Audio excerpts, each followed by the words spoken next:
Bonjour, c'est Ursule encore. On est le 30 septembre 2025. Alors je viens sonner la trompette aujourd'hui encore et je viens proclamer le retour de notre Seigneur Jésus-Christ. Amen. Soyons tous bénis. Alors aujourd'hui, n'est-ce pas, je viens parler de que ta liberté ne soit pas un piège pour l'autre. Amen. Que ta liberté ne soit pas un piège pour l'autre.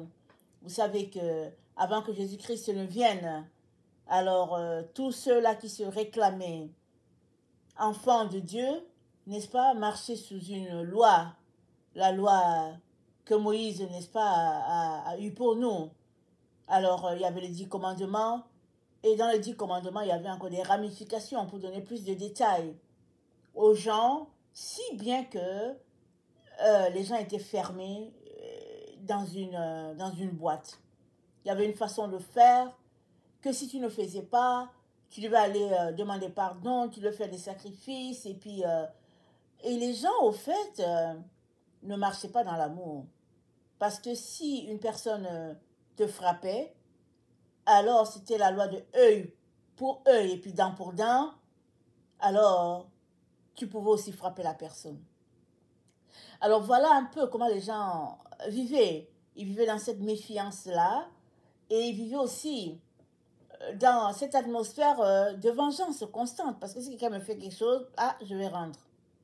Alors voilà un peu ce que Moïse a pu apporter. Et puis la Bible dit que c'était comme précurseur de ce qui devait venir plus tard. Et ce qui devait venir plus tard, c'était la grâce. La grâce est venue par Jésus-Christ. Amen. Alors la Bible dit, l'ange est venu chez Marie et puis il a dit, une grâce t'a été faite. Donc Marie a été la porteuse de la grâce et Jésus-Christ était cette grâce. Amen. Jésus-Christ était la grâce de Dieu et il est la grâce de Dieu pour toute l'humanité, si bien que tous ceux-là qui lui donnent leur vie sont affranchis. Amen. Alors tu pourrais t'arrêter comme dans son temps et dire, moi je ne suis pas esclave. Mais au fait, chacun est esclave de ce qui a triomphé de lui. Alors, si tu es quelqu'un, exemple, qui aime beaucoup le sport, alors tu es esclave du sport. Si tu es quelqu'un qui aime beaucoup la politique, tu es esclave de la politique. Tu es esclave de ce qui a triomphé de toi. Et on peut continuer de citer plein de choses. Mais Jésus-Christ nous a affranchis de tout cela, si bien que on n'a pas besoin d'être sous un certain poids, n'est-ce pas? Jésus-Christ a dit, vous connaîtrez la vérité et la vérité vous rendra libre. Et c'est quoi cette vérité ou bien c'est qui cette vérité? La vérité, c'est Jésus. Une fois que tu connais Jésus, n'est-ce pas, il t'aide à marcher de délivrance en délivrance, n'est-ce pas, dans ce que Dieu a prévu pour toi. Alors si là, tu es en train de m'écouter et que tu ne connais pas cette liberté, cette délivrance, je viens te dire que voici l'occasion est là. Il te suffit d'ouvrir la bouche et de dire, Seigneur Jésus, viens dans ma vie. Fais de moi une personne libre. Et quand tu le dis, n'est-ce pas, tu le confesses aussi en même temps. Parce que Jésus-Christ t'a libéré parce qu'il a tout payé au fait. Et si tu acceptes son sacrifice, alors tu es affranchi. Amen.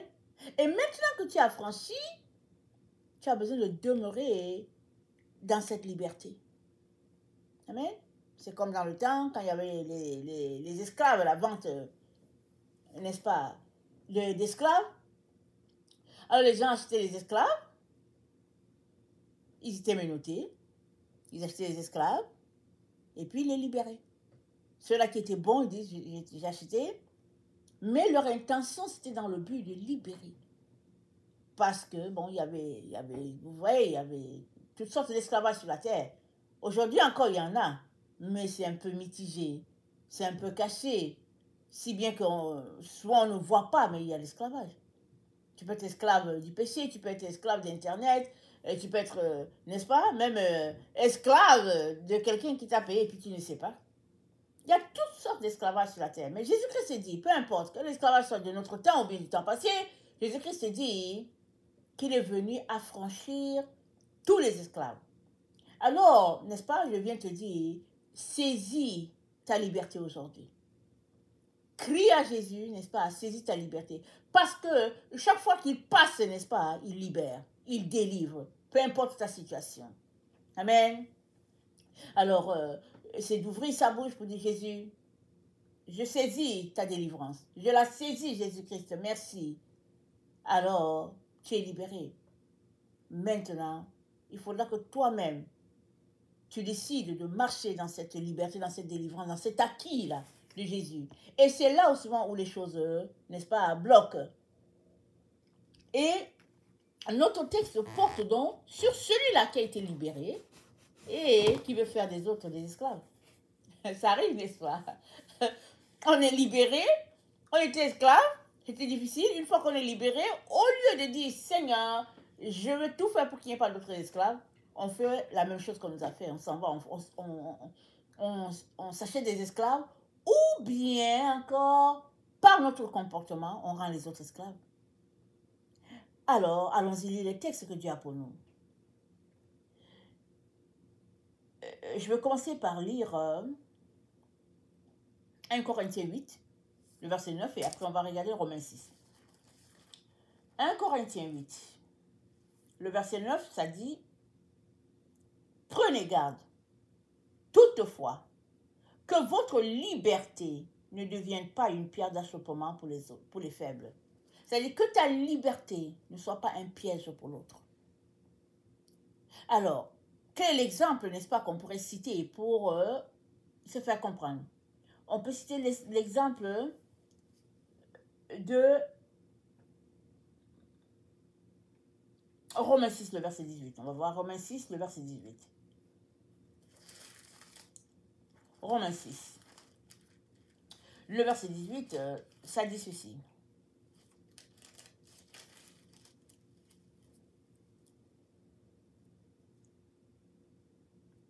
Non, attendez, je ne vais pas lire celui-là. Je pense que ça ne me donne pas trop d'explication. On va le lire plus tard. Ok, on va prendre l'exemple de 1 Pierre 2, le verset 16. 1 Pierre 2, le verset 16, ça nous dit, « Étant libre, sans faire de la liberté un voile qui couvre la méchanceté, mais agissant comme des serviteurs de Dieu. » Voilà. Étant libre, sans faire de la liberté un voile qui couvre la méchanceté. Alors, ça parle des serviteurs de Dieu. Il peut arriver, n'est-ce pas, que un serviteur de Dieu se retrouve à abuser de son peuple. C'est les actes de méchanceté. Et on sait qu'il y a beaucoup qui subissent des serviteurs de Dieu. Alors, le serviteur de Dieu, n'est-ce pas, peut être en train de prêcher la liberté en Jésus, et puis par derrière, il force les gens, n'est-ce pas, à lui verser un salaire d'un certain montant, ou bien des redevances, etc., etc. Ça, c'est de faire du peuple des esclaves. Ou bien encore, un autre exemple qui me vient, c'est que on a été libéré par Jésus-Christ dans tout. Alors, on vit dans un siècle où chacun fait ce qu'il veut, il porte ce qu'il veut. Alors toi, tu es un serviteur de Dieu, une servante de Dieu, tu décides de t'habiller d'une manière dépravée. Et un jeune chrétien te croise et la personne est sous le choc. Et puis tu dis, non, mais il n'y a rien là. Au lieu de t'excuser, de dire au jeune chrétien, la jeune chrétienne, que non, en fait, c'est toi qui es dans l'erreur, tu dis, mais non, il n'y a rien là, je peux... c'est dit que je suis libre en Jésus. Toi aussi, si tu veux, tu peux le faire. Alors, voici un jeune chrétien qui vient de rencontrer un chrétien mature, et il rencontre le chrétien mature dans des vêtements dépravés, n'est-ce pas, des vêtements indécents, voilà, c'est le mot. Il rencontre un chrétien dans les vêtements indécents, Et au lieu que le chrétien, n'est-ce pas, s'excuse et vraiment s'humilie devant Dieu pour dire Seigneur, je n'ai pas été correct, il dit aux jeunes chrétiens, non, mais Jésus-Christ nous a libérés. Alors on peut faire ce qu'on veut. Toi aussi, si tu veux, tu peux t'habiller comme ça. Même pire, même il n'y a rien là. Ça, c'est un exemple à l'extrême, mais ça se voit. Si bien que ce que le monde pratique, les enfants de Dieu se sont aussi retrouvés à pratiquer cela. Et ce que on ignore, c'est que on est redevables les uns envers les autres, mais aussi on s'influence mutuellement, souvent sans le réaliser. Alors si toi tu es un chrétien mature et que les gens te prennent comme un bon exemple, alors tout ce que tu vas faire, ils vont aussi le faire. Alors s'ils t'ont vu dans des vêtements indécents, alors ils vont dire, ok, j'ai vu Robert dans des vêtements indécents, et puis il est, n'est-ce pas, le diacre. Alors, je l'ai vu, j'ai trouvé que ça m'a choqué, mais il a dit que c'est possible de s'habiller comme ça, et puis toi aussi, tu en vas t'habiller comme ça. Voilà, n'est-ce pas, un acte de méchanceté, gratuit. Parce que tu as vu un jeune chrétien, et au lieu de l'aider à ne pas commettre ton erreur, tu as juste enfoncé le clou dans cette liberté que Dieu t'a donnée. Et Pierre dit donc, Pierre dit donc, non seulement au milieu de nous en tant qu'enfants de Dieu, on doit avoir ce comportement de droiture, de pureté d'esprit, mais on doit aussi l'avoir au milieu des païens. Dans 1 Pierre 2, au verset 12, il dit, « Ayez au milieu des païens une bonne conduite, afin que là même où ils vous calomnient, comme si vous étiez malfaiteurs, ils remarquent vos bonnes œuvres et glorifient Dieu au jour où il les visitera. » Amen. Ayez au milieu des païens une bonne conduite. Vous savez, les gens, on s'observe les uns les autres. C'est-à-dire, surtout quand on habite un quartier, n'est-ce pas? On se connaît sans se connaître. On est devenus des gens méfiants les uns envers les autres à cause de tout ce qui se passe, n'est-ce pas, dans les sociétés. Alors, on se connaît sans se connaître. Mais on sait qui est qui, et puis ben voilà, on regarde à travers nos vitres, nos fenêtres, et puis on sait à peu près qui est qui. Mais quand il y a un chrétien à quelque part, alors les gens sont tout oreille, tout vu. C'est-à-dire, les yeux sont ouverts grands, les oreilles grands, parce que les gens veulent savoir comment est-ce qu'ils se comportent, parce que les chrétiens ont été étiquetés pour des gens bizarres. C'est l'ennemi qui a fait ça. Alors, si tu es un enfant de Dieu, et sache que tout le monde te regarde sans te regarder, mais surtout celui-là qui ne connaît pas Dieu te regarde aller. Est-ce que tu lui inspires, n'est-ce pas, confiance, premier élément. Deuxième, mais est-ce que tu lui inspires de suivre Jésus? Est-ce que la vie que tu mènes est tellement exemplaire qu'il peut dire, oui, je veux croire? Je prends l'exemple sur lui, sur elle, sur cette famille. Pierre dit, ayez au milieu des païens, n'est-ce pas, une bonne conduite. Afin que là même où il calomnie, comme si vous étiez des malfaiteurs, il remarque votre bonne œuvre et glorifie Dieu au jour où il les visitera. Ça veut dire que par ton comportement, Dieu va visiter les gens. Il va les visiter. Tôt ou tard, il va les visiter. J'espère que tu pries pour les gens de ton quartier. J'espère que tu pries pour les gens de ta rue. Mais si tu ne pries pas, j'espère que tu es un bon exemple. Parce que Dieu va se servir de ton séjour à cet endroit, n'est-ce pas, pour sauver tes voisins. Parce que tes prières que tu apportes à Dieu tous les matins, Dieu le répand sur tout le monde. Dieu n'est pas un égoïste qui dit, ok, c'est Norbert qui prie, alors la prière, ce sera juste pour Norbert. Non. Quand tu es quelque part dans une ville, quand tu pries, Dieu répand la bénédiction sur tout le monde. Amen. Sur tout le monde, il répand la bénédiction. Il cherche juste une seule personne, n'est-ce pas, et il va bénir tout le monde. Voilà pourquoi, en tant qu'enfant de Dieu, on doit avoir un comportement exemplaire. Quand tu es dans une ville, Dieu bénit tout le monde, même le méchant qui est là. Même le bandit qui est là, le sorcier qui est là, Dieu le bénit. Il bénit à cause de toi, il bénit. Voilà pourquoi il dit, et au milieu des païens, une conduite exemplaire. Parce qu'un jour, Dieu va les visiter. Tu ne sais pas quand. Un jour, Dieu va dire, ok, la prière de mon enfant, n'est-ce pas, est en train de le rapporter, plein de fruits. Alors, son voisin qui est là, ce sera mon fruit d'aujourd'hui. Il va venir et puis le voisin va se lever, va dire, ok, moi, j'ai décidé de donner ma vie à Jésus, et puis moi, j'ai décidé que je m'avais acheté une Bible, et puis moi. Donc, c'est important qu'on, non seulement sache qui nous sommes, c'est-à-dire des enfants de Dieu, mais c'est important qu'on se comporte à représenter notre Père. N'oublions pas, on est les ambassadeurs de Dieu sur la terre. Et qu'est-ce qu'un ambassadeur fait? Il représente sa nation. Nous représentons le ciel. Voilà pourquoi c'est important qu'on fasse tout pour marcher selon Dieu. De telle sorte que, même si il y a quelque chose qui est arrivé d'incorrect, n'est-ce pas, à ton niveau, ton entourage peut dire, non, c'est un enfant de Dieu. C'est une fille de Dieu. Et généralement, quand l'ennemi veut faire quelque chose dans une ville, il commence à maltraiter les chrétiens. Pourquoi? Parce qu'à cause de Dieu, Dieu bénit l'endroit où les chrétiens sont. S'il y a un seul chrétien quelque part qui marche dans la pureté, Dieu bénit cet endroit-là.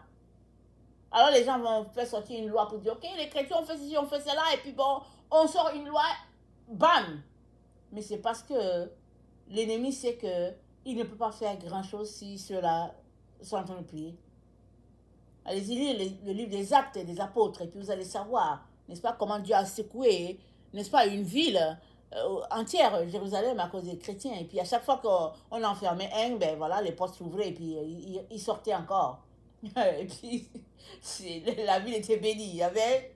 Alors, c'est très important, n'est-ce pas, de faire attention là où nous sommes. Que notre vie ne soit pas un piège pour l'autre. Et généralement, quand l'ennemi, n'est-ce pas, veut salir la réputation d'une personne, alors l'ennemi va venir faire des dégâts dans le quartier, pointant le nom de Dieu. Et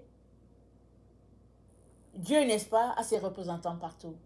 Et c'est toi et moi. Alors comment nous comportons-nous? Est-ce que les voisins sont contents de nous avoir? Ou bien sont-ils tout simplement en train de prier pour dire, Seigneur, quand est-ce qu'ils vont partir, ces gens-là? Ils nous dérangent, ils font trop le bruit, et puis ils sont bizarres, et puis etc., etc. Donc, soyons un exemple. Les gens n'ont pas forcément besoin de dire de bonnes choses de nous. Mais on est là pour prier. On est là pour prier pour tout le monde. Les autorités, les personnes en place, on prie pour tout le monde. Souvent, on sera étonné, n'est-ce pas, une fois au ciel, de voir que toute une ville a été sauvée parce qu'il y avait une seule personne qui priait. Alors Dieu dit, ok, je sauve tout le monde. À cause de tel, à cause de Justin là qui prie, je sauve. À cause d'Isabelle qui a passé son temps à prier, moi je sauve. Je sauve tout le monde à cause d'Isabelle. Mais tu te tournes, tu dis, mais qui est Isabelle? On dit, ben Isabelle, là voilà qui est par là. Elle priait, pendant que c'était sur la terre, elle priait, et puis ben voilà. Alors, faisons attention, n'est-ce pas, à ce que nous faisons à tous les jours. Très très attention.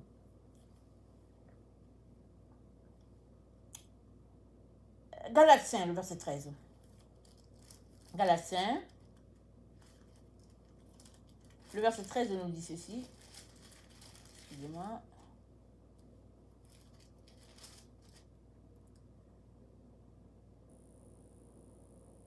Dans Galates, le verset 13.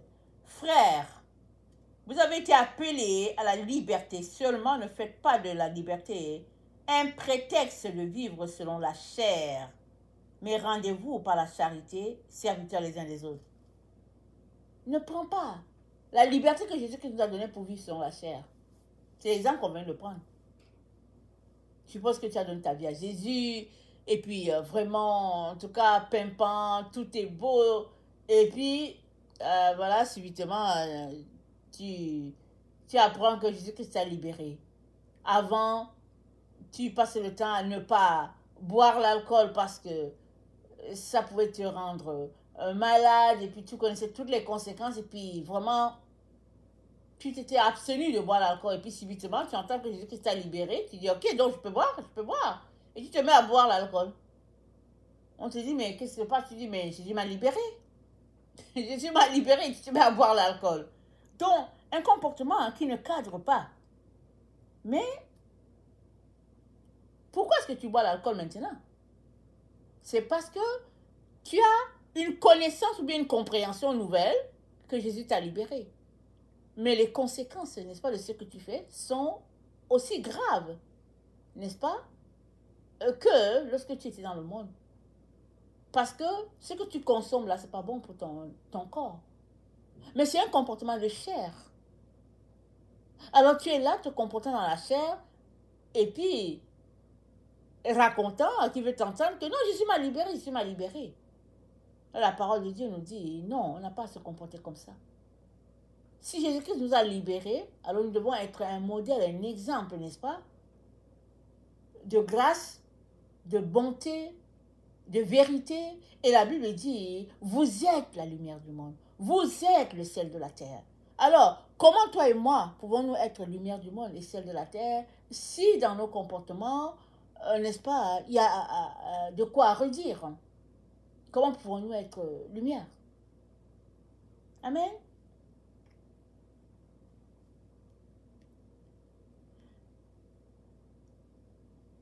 Et Romains, ici le verset 18 dit que maintenant que Jésus nous a libérés, on est esclaves de la justice. Amen. Alors, vous savez que la justice, nous avons été justifiés par Jésus. C'est pas parce qu'on a fait quelque chose qu'il nous a justifiés. Non, il est allé jusqu'à la croix, il est mort, et puis, par sa mort, sa résurrection, il nous a justifiés. Si bien qu'aujourd'hui, on se dit, on est juste. Mais c'est pas parce qu'on ne fait pas le péché. C'est pas parce qu'on n'a pas péché. Mais on est juste à cause de Jésus. Il nous a justifiés. Amen. Et raison de plus pour demeurer dans cette justice. Parce que c'est quelqu'un d'autre qui a acquis ça pour toi et moi. Il est donc important que nous prenions soin du cadeau que Dieu nous a donné. Il est important que nous faisions attention à toutes ces grâces que le Seigneur nous a données, que de marcher dessus et puis de les piétiner. Alors,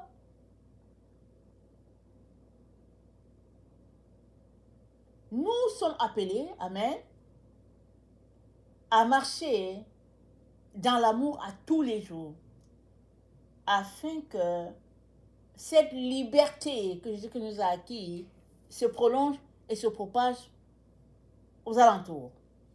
Amen. C'est à ça que nous sommes appelés.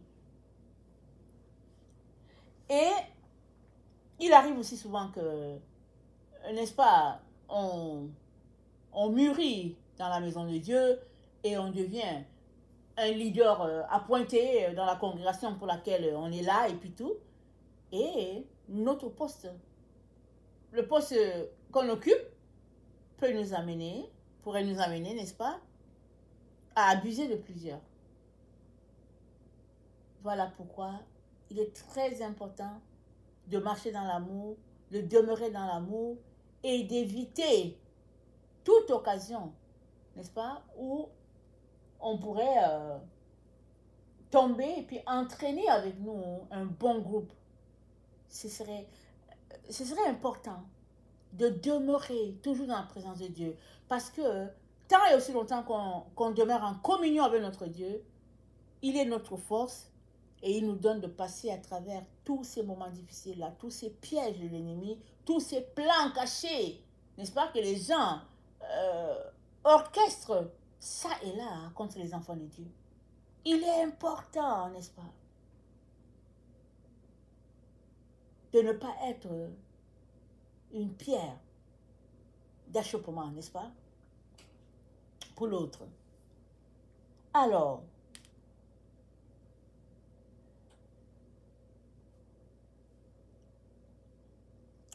euh, ça peut aussi arriver que le voile dont 1 Pierre 2, le verset 11 parle, ça peut arriver que c'est logé dans le cœur. On va lire le texte. 1 Pierre 2. 1 Pierre 2.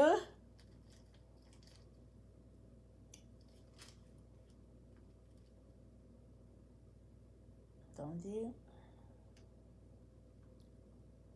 Verset 16. Étant libre sans faire de la liberté un voile qui couvre la méchanceté, mais agissant comme des serviteurs de Dieu. Étant libre sans faire de la liberté un voile qui couvre la méchanceté. Ce voile se trouverait où? Il se trouverait dans le cœur. Ce serait un voile d'hypocrisie. C'est-à-dire, on fait comme si on aime l'autre, mais dans le fond, on pratique juste l'hypocrisie. Voilà pourquoi le Seigneur dit, n'est-ce pas, que notre cœur soit exempt de toute souillure. Parce que tout se passe avec le cœur. Tout est dans ton cœur. Quelle est l'intention de ton cœur? Il faut faire le checking. Dis à Dieu, Seigneur, montre-moi mon cœur.